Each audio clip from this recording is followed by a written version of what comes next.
போட்டுக்காளி சாரிண்ணா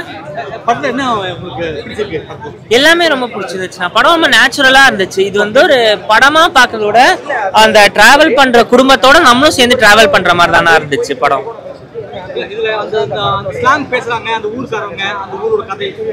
அதெல்லாம் நார்மலா தானே இருந்துச்சு. அது ஒன்றும் இதுவா இல்லை. ஏதோ நமக்கு தெரிஞ்சவங்க பேசுற மாதிரி தான் இருந்துச்சு. அது வந்து வித்தியாசமா இல்லை பெருசா. அது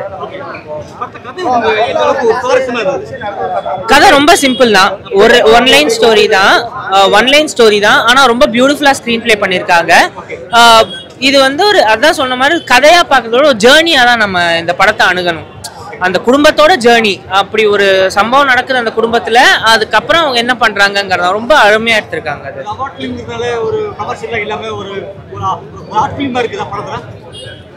கமர்ஷியல்லாம் வாரத்துக்கு 4 படம் வரும்னா இந்த மாதிரி படம் தான் எப்போவாச்சும் தான் வரும். இந்த மாதிரி படம் தான் வரணும் நிறையா. இது ரொம்ப முக்கியமான ஒரு கருத்தை நமக்கு சொல்லுது. இது எல்லாரும் பார்க்க வேண்டிய படம். I am happy that Sivakarthikeyan came forward and produce this film. And எந்த ஒரு கமர்ஷியல் காம்ப்ரமைசேஷனும் இல்லாமல் என்ன சொல்லணுமோ அதை தைரியமாக சொல்லியிருக்காங்க. அண்ட் எண்டு வந்து ரொம்ப போல்டான ஒரு எண்டு. ஏன்னா இப்படி ஒரு சூரி மாதிரி ஒரு ஸ்டார் கேஸ்ட் வச்சுட்டு அப்படி ஒரு எண்டு எடுக்கிறது ஒரு பெரிய விஷயம். ஆனா இவங்க துணிஞ்சு அப்படி ஒரு எண்டு இவங்க யோசிச்சு அதை எக்ஸிக்யூட் பண்ணிருக்கிறது ரொம்ப பெரிய விஷயம். ஆனபென் சூர்யா அவங்க தான் மெயின். அவங்க ரொம்ப அருமையா நடிச்சிருந்தாங்க. அவங்க அதை தாண்டி வரவங்க எல்லாருமே அந்த ஊர்க்காரங்க மாதிரி தான் இருந்தாங்க. அவங்க பேர் சரியா இதுல போடல, ஆனா எல்லாருமே ரொம்ப அருமையா பண்ணியிருந்தாங்க. அவங்களுக்கு கொடுத்துருக்க ரோல்ல அவங்க ரொம்ப பியூட்டிஃபுல்லா பண்ணியிருந்தாங்க. சிம்பிளா சொல்லணும்னா அவங்க நடிகர்கள் மாதிரி தெரியல, உண்மையிலே கிராமத்து பக்கம் போனா அப்படி ஆளுங்க இருக்காங்கன்ற மாதிரி தான் அவங்க நடிச்சிருந்தாங்க. அது இந்த படத்துக்கு ஆடியோ ஒர்க் அவுட் ஆச்சுன்னா அது ரொம்ப பியூட்டிஃபுல்லா இருந்துச்சு. அது வந்து எங்கேயுமே தனியா இதாகல. சொன்ன மாதிரி அந்த ஜேர்னிங்கிறதுனால தனியா ஆடியோ போட்டுருந்தா எப்படி இருந்திருக்குமோன்னு தெரியல. பட் இந்த லைவ் ஆடியோங்கிறது ஏதோ நம்மளும் கூட சேர்ந்து போற மாதிரி இருந்துச்சுன்னா, நம்மளே நம்ம காதுல கேட்கற மாதிரி இருந்துச்சு அவங்க பேசுறது.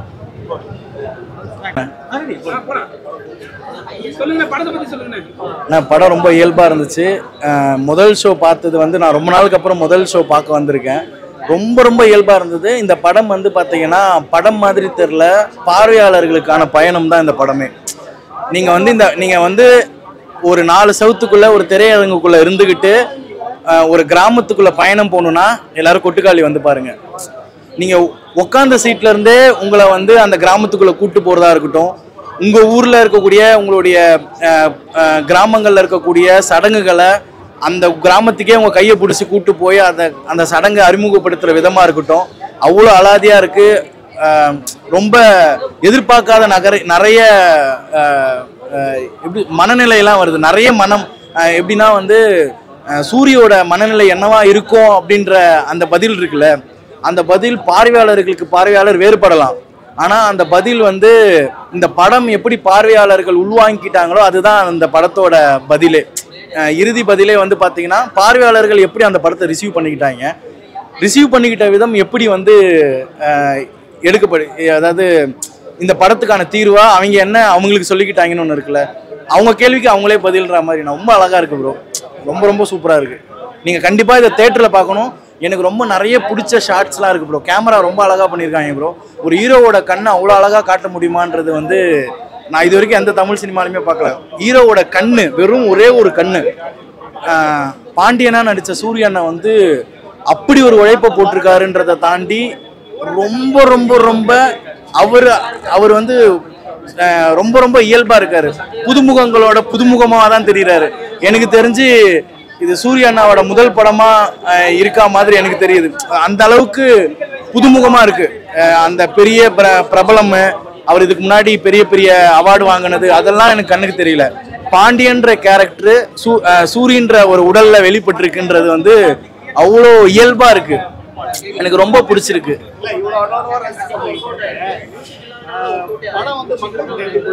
ப்ரோ எனக்கு ஏன் இவ்வளோ எக்ஸைட் ஆகி நான் சொல்றேன்னா அதுக்கு பெரிய ரீசன் என்னன்னா, நான் அந்த படத்துக்குள்ளே டிராவல் பண்ற மாதிரியான உணர்வு கிடைச்சது. அந்த டிராவல் தான் வந்து என்னை அதிகமா பேச வைக்குது. நானும் அதே ஷேராட்ட சத்தத்துல. இன்னொன்னு, இந்த படத்துல மியூசிக் இல்லைன்னு இருக்குல்ல, மியூசிக் இல்லாத குறையே தெரியாது. இந்த இடத்துல வந்து பிஜிஎம் வேணும், இந்த இடத்துல அந்த மியூசிக்ல அது குறையாது. ஏன்னா நானும் ஷேர் ஆட்டோவில் போயிருக்கேன். அந்த ஷேர் ஆட்டோ சத்தமும் எனக்கு கேட்கும், ஆட்டோவோட சத்தம் கேட்கும். எல்லா இயல்பான இசைகளும் நான் காதில் கேட்டிருக்கேன். அந்த இயல்பான இசைகளையும் கலை வடிவமாக மாற்றி என்னால் திரையரங்கில் பார்க்க முடியும் போது அப்போ நம்மளை சுற்றி இருக்க எல்லா சின்ன சின்ன இசை கூட அதை கலை வடிவமாக மாற்ற முடியும்.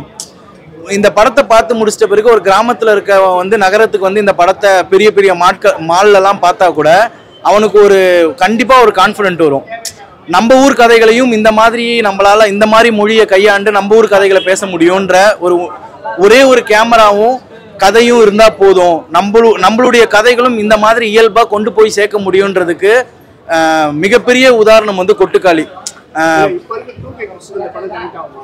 2K கிட்ஸ்க்கு இருக்காங்களே அவங்களுக்கு வந்து அவங்களுடைய 2K கிட்ஸ்க்கு பார்த்தீங்கன்னா மொத்தமாகவே பார்த்தீங்கன்னா அவங்க வந்து யதார்த்தம்ன்றதையே மறந்துட்டு என்டர்டெயின்மெண்ட்டுக்குள்ளே இருக்காங்க.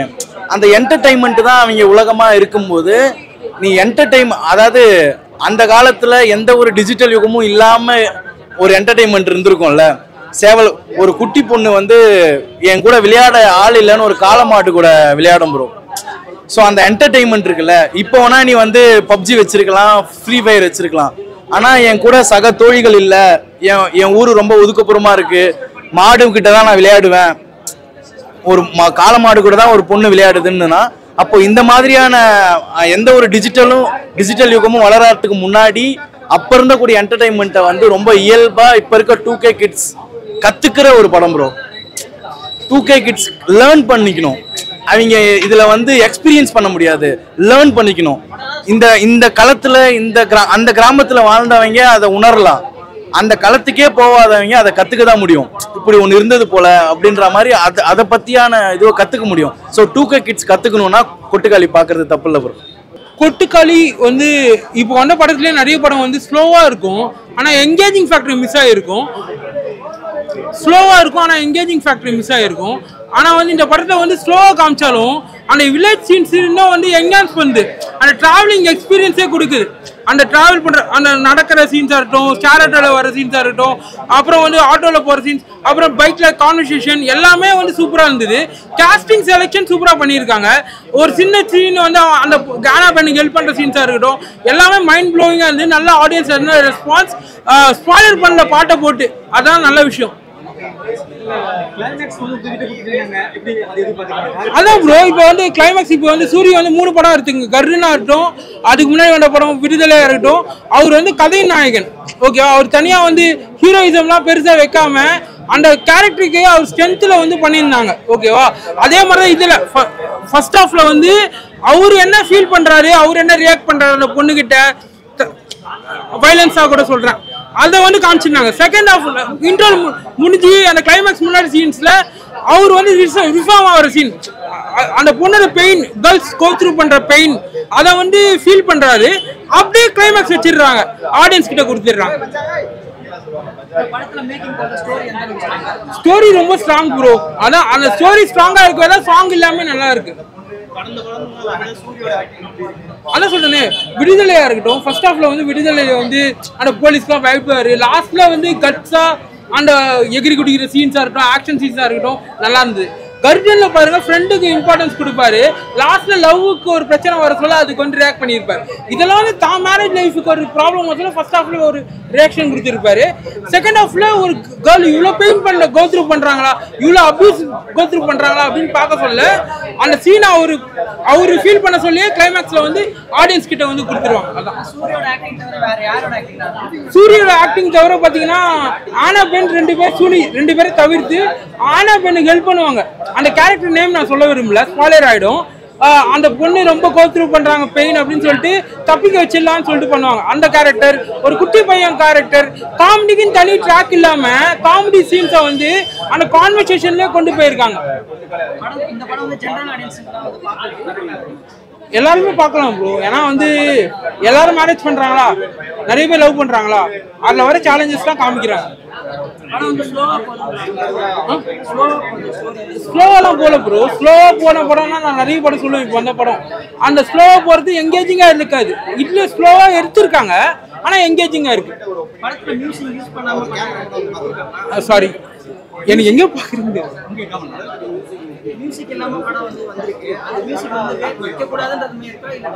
நீங்க படம் பாத்தீங்கன்னா மியூசிக் வச்சிருந்தா இது எந்த அளவுக்கு இந்த அளவுக்கு இம்பாக்ட் கொடுத்துருக்குமான்னு தெரியாது. அதுதான் நான் ஃபீல் பண்றேன்.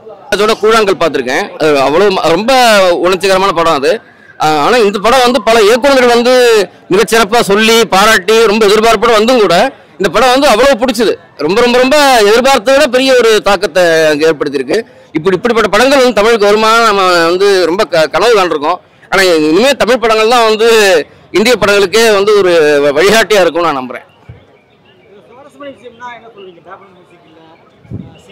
இல்ல சுவாரஸ்யம்னா எடுத்துக்கிட்ட அந்த கதைக்கு நேர்மையா இருக்கிறது தான் சுவாரஸ்யம். அதான் பிரம்மாண்டம் போதுமே. அந்த வகையை தான் எடுத்துக்கிற கதைக்கு கடைசி வரைக்கும் ஒரு தன்முரண்பாடு இல்லாம அருமையான திரைக்கதை. அது வந்து கடைசி வரைக்கும் வந்து இயக்குனர் வினோத்ராஜ் வந்து கடைபிடிச்சிருக்காரு. இந்த படம் குறிப்பா இன்னைக்கு வந்து சாதி ஆணவ கொலைகள் நடக்கிற காலகட்டத்தில் காதலிக்கிற பெண்ணா கிராமம் இன்னைக்கு எவ்வளவு மோசமா நடத்துது அப்படிங்கிறது வந்து இயக்குனர் வினோத்ராஜ் வந்து மிகச்சிறப்பா படம் பிடிச்சு காமிச்சிருக்காரு. ஏன்னா எவ்வளவு அந்த பொண்ணை கொடுமைப்படுத்துறாங்க. இப்போ வந்து ஐரோப்பிய நாடுகளில் வந்து ஒரு வயசுக்கு வந்து பொண்ணு காதலி காட்டி தான் சைக்கியாட்ரிஸ்ட்டை கூட்டு போய் இந்த பொண்ணுக்கு என்னாச்சு, இந்த பொண்ணு காதலிக்க மாட்டேங்குவாங்க. ஆனால் இங்கே என்ன பண்ணுறோம், ஒரு இந்த பொண்ணு காலேஜ் படிக்குது, காலேஜ் படிக்கிற பொண்ணு காதலிக்குது. அந்த பொண்ணை வந்து பையன் சூனியம் வச்சுட்டான், அவளுக்கு தான் பேய் பிடிச்சிருச்சுன்னு சொல்லி காதலை வந்து எடுக்கிறேன்ட்டு பேயை ஓட்டுறேன்ட்டு கூட்டு போகிறாங்க. இந்த பொண்ணு மட்டும் இல்லாத நிறைய பெண்கள் சமையல் கூட்டு வராங்க. எல்லாமே காதலிக்கிற பெண்கள் தான். இல்லை ஃபேண்டசி இல்லையா, அது உண்மையிலேயே வந்து நடக்கிற விஷயம் தான். கிராமங்கள் நான் மதுரைக்காரன் தான், உண்மையாக செய்வாங்க. ஆனால் எனக்கு இன்னும் சென்னைக்கு வந்து 20 வருஷம் ஆச்சு, இன்னைக்கால் நடக்குது அப்படிங்கிறது ரொம்ப மனசுக்கு வருத்தமாக இருக்குது. இன்னைக்கு நம்ம கௌரவ கொலைகள் பார்த்து தான் இருக்கோம். பெண்களை கொலை பண்றாங்க, அப்பாவே பொண்ணை கொலை பண்றாரு பார்த்து தான் இருக்கோம். அது ஒன்றும் ஃபேண்டசி இல்லையே. இன்னைக்கு இருக்கிற பிரச்சனை, அதாவது இன்னைக்கு இருக்கிற பிரச்சனைக்கு ரொம்ப தேவையான படம். அது ஒவ்வொருத்தரும் பார்க்க வேண்டிய படம். அது கிளைமேக்ஸ் வந்து நம்மள்கிட்ட கொடுத்துட்டாங்க. அந்த பொண்ணு வந்து இதான் நிலைமை, அதுக்கு வந்து எப்படிப்பட்ட நிலைமை உங்களுக்கு கையிலேயே ஒப்படைக்கிறோம் அப்படிங்கிறாங்க. பெண்ணுடைய பொறுப்பு வந்து நம்மள்கிட்ட ஒப்படைக்கிறோங்கிறாங்க. அவங்க மனசை பொறுத்து அவங்க முடிவு பண்ணிக்க வேண்டியதான். நான் வந்து காதலை ஆதரிக்கக்கூடியங்கிற வகையில் அந்த பொண்ணு வந்து போராடி அந்த பையனோட சேர்ந்து நல்லதுன்னு நினைப்பேன். நான் கூழாங்கல் பார்த்துருக்கேன் ஆல்ரெடி. ஸோ அதை பார்த்துட்டு தான் வந்தேன். ஸோ இது அதை விட இன்னொரு 100 டைம்ஸ் நல்லா இருக்கு. கண்டிப்பாக வந்து 10 out of 10 தான். இது நிறைய இப்போ வாங்கியிருக்க ஃபெஸ்டிவல் அவார்ட்ஸே வந்து நான் கம்மின்னு தான் நினைக்கிறேன் இந்த படத்துக்கு. இன்னும் நிறைய போகணும், நிறைய இடத்துக்கு போவோம். படம் ஆஸ்கர் வரைக்குமே போவோம் நான் நம்புறேன். வாழ் இன்னும் பார்க்கல, அதுவும் நல்லா இருக்குன்னு சொல்லியிருக்காங்க. ஸோ இது நல்லா இருக்கு. கிளைமேக்ஸ் இதுதான் ப்ரோ, இவ்வளவுதான் அவங்க எக்ஸ்பெக்ட் பண்றது. இதுதான் நான் உங்களுக்கு ஒன்று காமிச்சிட்டேன், இதுல இருந்து நீங்க என்ன எடுக்கிறீங்களோ எடுத்துக்கோங்க, உங்களுக்கு புரிஞ்சா புரிஞ்சுக்கோங்க அப்படின்றத அவங்க உங்க கையில கொடுத்துட்டாங்க. ஸோ இப்போ நீங்க உங்க லைஃப்ல வளர்ந்ததை வச்சு நீங்க பார்த்ததை வச்சு தான் உங்க கிளைமேக்ஸ் நீங்க தான் பில்ட் பண்ணணும். ஆக்டிங் பயங்கரமா பண்ணியிருக்கோம். சூரி மட்டும் இல்ல, சூரி ஹீரோயின் மட்டும்தான் இதுல மெயின்னு இல்லை, எல்லாருமே இதுல மெயினா பண்ணியிருக்காங்க. ஸோ எல்லா ரோலுமே நல்லா இருக்கு. இது இன்னும் நல்லா வரும், கண்டிப்பா வரும். அதுதான் ப்ரோ சினிமா, அதுதான் உண்மையான சினிமானா அதுதான். எதுவுமே எங்கேயுமே ஃபேக் பண்ணல, எதுவுமே டூப்ளிகேட்டா பண்ணல. படம்னா இதுதான், இப்படிதான் ஒரு வாழ்க்கை இருக்கு, அந்த வாழ்க்கையை நான் உங்களுக்கு காட்டுறேன், அவ்வளவுதான். மற்றபடி உங்களுக்கு தேட்டர் இருக்குன்னா அங்க நின்று இதான் தேட்டர்னு காட்டுறோம்ல, அதுதான் அங்க நின்று நீங்க வந்து பாப்பீங்க படத்துல, அவ்வளவுதான். இதெல்லாம் தாண்டி விஷயங்கள் போரா இருக்கு, லேகா இருக்கு, சிங்கிள் ஷாட் நிறைய வச்சுக்கிறாங்க. இல்ல ப்ரோ, இதுதான் கரெக்ட், இதுதான் கரெக்ட். படம்னா இதுதான். நீங்க டக்குன்னு கட் பண்ணி திருப்பி கண்ணாடியை சுத்தி போடுறதுலாம் ஒண்ணுமே இல்லை ப்ரோ. படம்னா இதுதான் படம். இதுல வர ஆக்ஷன் தான் ஆக்ஷனு. நீங்க எதை சொல்றீங்க, எது டிராமா, எது மெயின் ஸ்ட்ரீம் கமர்ஷியல், இதெல்லாம் தாண்டி சினிமானா இதுதான். நீங்க நிறைய படங்கள் பார்க்கலாம், போய் பாருங்க. ஆனா சினிமா இங்க இருக்கு, உண்மையான சினிமா இங்க இருக்கு, வந்தீங்கன்னா பாருங்க. படம் நல்லா இருக்குண்ணே. படம் கமர்ஷியலா பார்க்க முடியாது, கமர்ஷியலா இல்லாம ஒரு கலை ரீதியாக பார்த்தோம்னா நல்லா தரமான படம் தான். So Madurai slang, Madurai side எடுத்திருக்காங்க. ஸோ ஃபுல் அண்ட் ஃபுல் கிராமத்து சைடு தான், சிட்டிக்குள்ளேயே வராது படம், ஃபுல்லாக கிராம சைடு தான் வரும். ஒரு ஃபேமிலி என்டர்டைன்மெண்ட் தான், ஒரு ஃபேமிலியாக போய் பார்க்கலாம் படம். இருக்கு, அழுத்தமான கதை இருக்கு. கிராமத்தில் இப்போ வரைக்கும் என்ன நடக்குதோ அதை காமிச்சிருக்காங்க. ஒரு அழுத்தமாக சொல்லாம இருக்கு, அதான் சொல்றேன். மேல் ஜாதி கீழ் ஜாதின்னு சொல்லாம அந்த பொண்ணு வந்து ஒரு இடத்துக்கு, ஒரு படிப்புக்கு ஒரு சிட்டியோ டவுனோ வருது, அங்க இன்னொருத்தனை ஒரு விரும்புறா. அது விரும்புறது வந்து மாமனுக்கு தெரிய வருது. மாமன் வந்து இந்த பொண்ணை நம்பி தூரத்துல இருக்கான். கதையை சொல்ற மாதிரி இருக்கும், அதனால சொல்ல வேணாம் நினைக்கிறேன். இல்ல அது கொஞ்சம் ஏத்துக்க முடியலதான். கிளைமேக்ஸ் எதிர்பார்த்தோம், கடைசியில அதாவது பெரிய கதையெல்லாம் ஒண்ணும் கிடையாது. பெரிய ஏத்துக்கிட்டோம், ஒருத்தங்களை பொறுத்து இருக்குல்ல. நான் வந்து ஏத்துக்கிட்டேன்னா நான் ஒரு வேற ஒரு சைக்காலஜில இருப்பேன், ஒருத்தவங்க வேற ஒரு மனநிலையில இருப்பாங்க. படம் நல்லா இருக்கு. ஒரு டிஃப்ரெண்ட்டான மூவியில் இருக்குது படம். அதாவது லைவ் மியூசிக் லைவ் டப்பிங்கில் வச்சு எடுத்திருக்காங்க. ஸோ அதிகமாக பேசல படத்தில், ஒரு கம்மியாக தான் பேசுகிறாங்க. ஆனால் சுற்றி இருக்க மியூசிக்கு, ஒரு கோழி சவுண்டோ ஒரு ஆட்டோ சவுண்டோ இயற்கையான சவுண்டு அதிகமாக இன்வால்மெண்ட் கொடுத்துருக்காங்க. நம்ம லைவ்ல படத்துக்குள்ளே போகிற மாதிரி இருக்குது, தரமாக இருக்குது. கமர்ஷியல் படம் கிடையாது, ஒரு கலை ரீதியாக ஒரு ஆர்ட் ரீதியாக நல்லா இருக்கு படம். சூரி பயங்கரமாக நடிச்சிருக்கு. போகும், எல்லா படமும் எதிர்பார்க்கணும்ல, நம்ம கமர்ஷியலாக வசூல் ரீதியாக பார்க்காம ஆய்வுன்ட்டு அதாவது மியூசிக் பாட்டு ரொம்ப செலவு பண்ணாமல் இந்த மாதிரி படமும் எதிர்பார்க்கணும். நம்ம வரவேற்கலாம், தப்பு கிடையாது. நல்லா இருக்கு படம், ஆக்டிங் நல்லா இருக்கு. ஆமாம், ஒரு பிரச்சனைனா குடும்பமாக சேர்ந்து எல்லாரும் போகிறாங்களே, இன்னும் கிராம சைடெலாம் வந்து இந்த மாதிரி தான் இருக்காங்க. இந்த மனநிலை மாறணும் அப்படின்ட்டு ஒரு முறை பொண்ணு வந்து இன்னொருத்தனை காதலிக்கும் போது மாமனால் ஏற்றுக்க முடியாது. அந்த முறை பொண்ணு வந்து இன்னொருத்தனை காதலிக்கும் மாமன் என்ன வேணா பண்ணுவான் துணிஞ்சு, அந்த பொண்ணு தான் எனக்கு வேணும் மீண்டு வரணும்னுக்காக அந்த பொண்ணுக்காக போராடுறாங்க, குடும்பமாக சேர்ந்து போராடுறாங்க, எல்லாம் ஒற்றுமையாக இருக்காங்க. படம் நல்லா இருக்கு. இல்லை, படம் லேக் கிடையாது. ஆரம்பத்துலேருந்து படம் வந்து அப்படியே தான் போகுது. ஸோ லேக்னு சொல்ல முடியாது. படம் ரொம்ப ஸ்லோவாக போகிறனால நல்லா இருக்கு படம். படம் கொட்டுக்காளி நல்லா இருக்கு படம். It's a good movie. ஆக்சுவலாக இந்த மூவியில் என்ன ப்ராப்ளம்னா, நார்மலான ஆடியன்ஸுக்கு இது பிடிக்கும் அப்படின்னு சொல்ல முடியாது. பிகாஸ் இது வந்து ஃபைட்டு பாட்டு சீனு அந்த மாதிரி எதுவுமே கிடையாது. ஏன்னா நார்மலான ஒரு படத்தில் வர்ற விஷயங்கள் வந்து இதில் இல்லாமல் இருக்கிறது. ஜென்ரல் ஆடியன்ஸுக்கு இது பிடிக்குமான்னு சொல்ல முடியாது. சினிமா விரும்பி பார்க்குறவங்களுக்கு இது நல்லாயிருக்கும். ஆக்சுவலாக சூரி இது ஒரு நார்மலான ஒரு கமர்ஷியல் படம்னு நினச்சி வர்றவங்களுக்கு ஒன்றும் கிடையாது. இதில் நூற்றுக்கணக்கான விஷயங்கள் புரிஞ்சிக்க வேண்டியது நிறைய இருக்குது. It's a good movie. நல்ல ஒரு காம்பினேஷன் ஆஃப் ஒரு செட் ஆஃப் ஆர்டிஸ்ட் இருக்காங்க, அவங்களுக்கு கொடுத்த கேரக்டர்ஸ் நல்லா பண்ணியிருக்காங்க. நல்லா உட்காந்து பார்க்கலாம். It's a world movie. வேர்ல்ட் மூவினா இன்டர்நேஷ்னல் மூவி.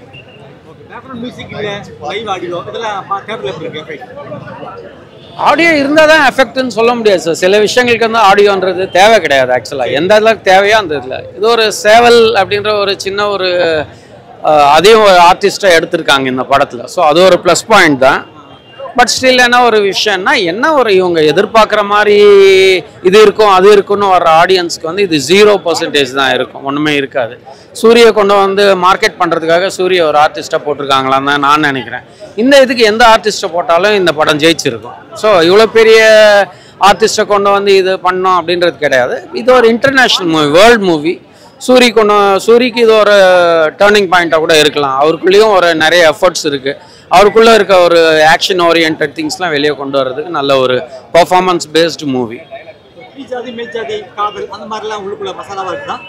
இது ஒரு நம்மளே இதை வந்து நம்ம தரக்குறைவாக பேசக்கூடாது. ஆக்சுவலாக movie it's village orient movie. ஒரு வில்லேஜில் என்னென்னலாம் நடக்குது ப்ராக்டிக்கலாக, அந்த ப்ராக்டிக்கலாக நடக்கிற விஷயம் முற்போக்கு சிந்தனையோட யோசிச்சு பண்ணியிருக்காங்க. ஸோ இது வேணும் இது வேணாம் அப்படின்றது எல்லாமே யோசிச்சு நம்ம சிந்திச்சு செயல்பட வேண்டிய விஷயங்களாக இருக்குது. பெண்களை வந்து ரொம்ப இதுவாக காட்டியிருக்காங்க. அதாவது பெண்கள் வந்து மேல் டாமினேட்டடாக காட்டியிருக்காங்க. ஸோ பெண்கள் அதை மீறி வரணும் அப்படின்ற ஒரு இதுக்கு தான் இந்த மூவியாக எடுத்துக்கணும். ஏன்னா ஒவ்வொரு விஷயத்துலையுமே வந்து பெண்கள் வந்து அந்த டாமினேஷனை மீறி மீறி வந்தால் நல்லாயிருக்கும் அப்படின்றது. ஒரு சின்ன குழந்தைய ஒரு காளமாடு கண்ட்ரோல் பண்ணுற விஷயம்லாம் ரொம்ப நல்லாயிருக்கு.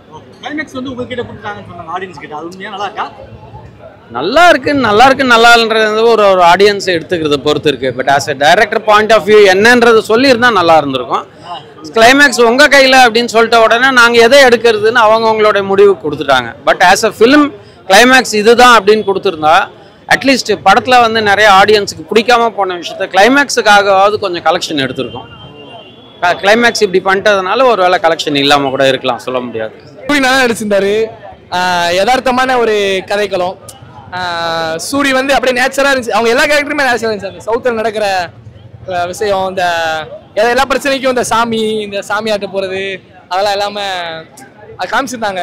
அது எதுக்கு எடுத்தாலும் இப்போ கடைசி கிளைமேக்ஸில் என்ன சொல்லியிருந்தாங்கன்னா, நம்மகிட்டே கதையை கொடுத்துட்டாங்க, இப்படி இந்த சுச்சுவேஷன் நீங்கள் என்ன பண்ணுவீங்க அப்படின்னு படத்தை டப்புன்னு முடிச்சிட்டாங்க. நல்லா இருந்துச்சு, அதான் நல்லா இருந்துச்சு. அதெல்லாம் நாங்கள் எக்ஸ்பெக்ட் பண்ணவே இல்லை. படம் லைட்டாக ஸ்லோவாக பண்ணாலும் லைட்டாக ஸ்லோவாக பண்ண தான் இருக்கும். உட்காந்து நல்லா பொறுமையாக உட்காந்து பார்க்கணும். போர்லாம் அடிக்கல, நல்லா என்கேஜிங்காக இருந்துச்சு. படம் நல்லா இருக்கு. கொட்டுக்காலினா இந்த எப்படி கொட்டுக்காலினா அந்த கேரக்டரோட பேர். அந்த கொட்டுக்காலினா அந்த ஒரு இடத்துல நிற்க மாட்டாங்க, ஆடிட்டே இருப்பாங்க ஓடிட்டே இருப்பாங்க அந்த மாதிரி. அது பேயெல்லாம் பிடிக்கல. அவங்க வந்து ஒரு பொண்ணை பையன் லவ் பண்ணுவாங்க. அது வந்து வேற கேஸ்ட் பையன் அப்படின்னு அவனை இவன் வேற இந்த சூரிக்கு கல்யாணம் பண்ணி பார்ப்பாங்க. அதனால ஒரு மாதிரி இருப்பா, பேயெல்லாம் முடியாது, அவங்க சும்மா நினைச்சுக்கிறாங்க. அதனால நல்லா இருக்கு படங்கள். அந்த பொண்ணுக்கு ஹீரோ சூரி தான். ஆனா அந்த பொண்ணுக்கு சூரிய பிடிக்கும். சூரிய தான் கல்யாணம் பண்ண நினைச்சிருப்பாங்க. அதான் வேற என்ன படத்துல அந்த பேக்ரவுண்ட் மியூசிக்ல பார்த்தா லைவா இருக்கு. அது எல்லாமே லைவா இருக்கு. கேமரா இதுல இருந்து அந்த கேமரா சேக் ஆகி அதனால அப்புறம் லைவா இருக்கு. சும்மா அந்த விஎஃப்எக்ஸ் அதெல்லாம் எதுவுமே இல்லை, அப்படியே யதார்த்தமா என்ன இருக்கு அப்படியே நடிச்சிருக்காங்க. நல்லா இருந்துச்சு ப்ரோ, சூப்பரா இருந்துச்சு. படத்துல பிடிச்ச விஷயங்களை பத்தி பேசலாமே. படம் வந்து டோட்டலாவே கமர்ஷியலா வர படத்தோட மீறுபட்டது ப்ரோ. இது வந்து நீங்க எந்த எக்ஸ்பெக்டேஷனும் இல்லாம வந்து ஒரு ஆர்ட் ஃபார்மா ஒரு கதையை எப்படி பார்க்கணுமோ அந்த மாதிரி பாத்தீங்கன்னா செம்மையா புரியும். இந்த டைரக்டரோட முன்னாடி படம்லாம் எடுத்து பாத்தீங்கன்னா உங்களுக்கு இந்த படம் வந்து புரியும் அவர் என்ன சொல்ல வர்றாருன்னு.